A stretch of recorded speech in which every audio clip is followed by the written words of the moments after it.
Pyhäpäivän rukous. Oi korkein rakkaus, kirkkain valo, Pyhä Jumala. Auta meitä avaamaan ovemme sinulle. Rukoilen, auta ihmisiä omassa risteyskohdassaan tunnistamaan se, kuinka ohjaat heitä.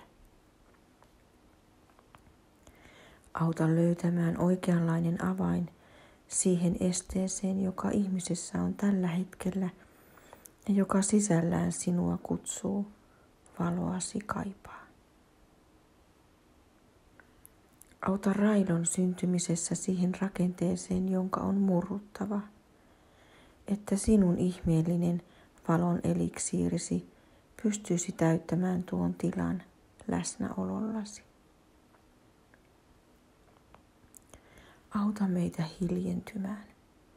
Auta sydämiä avautumaan. Ja aina siellä, missä on vilpitön tahto ymmärtää elämää, auttaa luontoa ja toisia luotuja, auta sitä tunnetta vahvistumaan, sillä siinä on toivo, siinä on uuden elämän alku. Amen.